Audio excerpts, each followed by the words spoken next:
Lockdown से पहले गीता के घर का नजारा कुछ ऐसा था कि रोहन ऑफिस जाता था और शिविन स्कूल। जिनके घर से जाने के बाद गीता काम खत्म करके बाकी समय आराम करती थी। लेकिन लॉकडाउन के बाद ऑफिस और स्कूल घर में ही खुल गए और इससे गीता का हाल वो तो आपको देखने में ही मजा आएगा। शिविन, ओ शिविन, महाराज उठने के लिए क्या 21 तोपों की सलामी लेंगे? अरे बिस्तर से बाहर निकल, ऑनलाइन क्लास स्टार्ट होने वाली है। अरे तुम भी हद करती हो, स्पीकर की तरह चिल्लाने की क्या जरूरत है? दिख नहीं रहा मेरी कॉन्फ्रेंस चल रही है। अब कैमरा और स्पीकर ऑन कर रहा हूँ, मुझे कोई शोर नहीं चाहिए। इस पर जैसे ही रोहन लैपटॉप का कैमरा और स्पीकर ऑन करता है तभी कुकर की सीटी बजती है। करा लो अब इसे चुप। लॉकडाउन नहीं हुआ, मेरी मौत का फरमान जारी हो गया।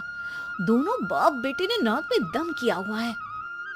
ऐसा बोलकर गीता वहां से शिविन के कमरे में पहुंच जाती है, जहां शिविन अभी भी सो रहा होता है। ओ आलसी, अब अगर 5 मिनट में नहीं उठाना तो आज तेरा गेम और यूट्यूब कैंसिल। माँ की बात सुनकर शिविन बिना 1 मिनट गंवाए उठ खड़ा होता है। उठ गया, अभी नहाकर भी आता हूँ। ये नाटक कहीं और, मुंह पर गीला कपड़ा मार और पढ़ने बैठ। शिविन की ऑनलाइन क्लास स्टार्ट हो जाती है, जिस पर गीता उसे वहां बिठाकर रसोई में चली जाती है। थोड़ी देर में उसे कमरे से कुछ आवाज सुनाई देती है, जिसे सुनकर वो कमरे में वापस आती है। हाय राम, तुझे क्लास अटेंड करने के लिए बोला था, कैमरा ऑफ करके बिस्तर पर नाचने के लिए नहीं बोला था।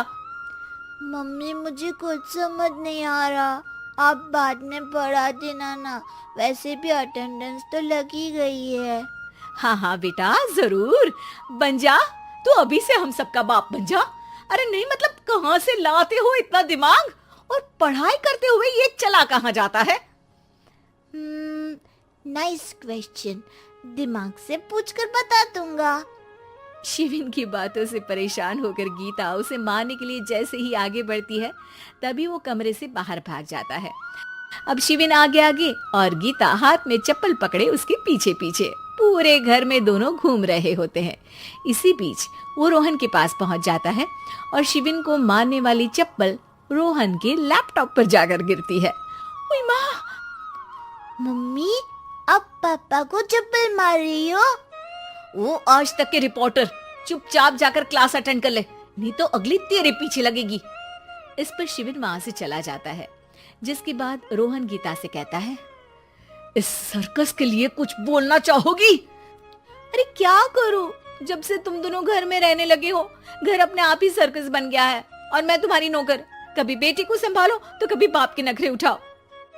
इन्हीं सब उथल पुथल में दिन बीतते रहते हैं, जिसमें हर रोज घर के अंदर कुछ नया सियप्पा खड़ा मिलता है, जो ज्यादातर शिविन और रोहन की ऑनलाइन स्कूल और ऑफिस से रिलेटेड ही होता है।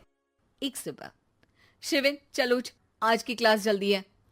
कैमरा ऑफ करके आप अटेंड कर लो। अरे ऐसे छित्तर पड़ेंगे, दादी नानी सब एक साथ याद आ जाएंगी। गीता की लाख मशक्कतों के बाद क्लास तो खत्म हो जाती है, लेकिन उसके बाद शिविन फोन इस्तेमाल करते हुए इंस्टाग्राम रील बनाने लगता है। रसोड़े में कौन था? तुम थी, मैं थी, कौन था? हाँ, मैं गरीब हूँ। अरे ओ गरीब के बेटे, आजा, मैं बनाती हूँ तुझे गरीब। मैं बताती हूँ रसोड़े में कौन था। पढ़ाई करने बोलो तो इनकी माँ मर जाती है, और ये पागलपंतियाँ जितनी मर्जी करा लो। गीता शिविन को डांट रही होती है, तभी रोहन बीच में बोल पड़ता है। अरे बच्चा ही तो है, इतना गुस्सा क्यों कर रही हो? बेटे का साथ देने की इसी एक कोशिश में अब शिविन के साथ साथ रोहन भी गीता के गुस्से की सूली पर चढ़ जाता है। अगर बेटे पर इतना ही प्यार आ रहा है तो इसे क्लास अटेंड क्यों नहीं कराते, इसका होमवर्क क्यों नहीं कराते?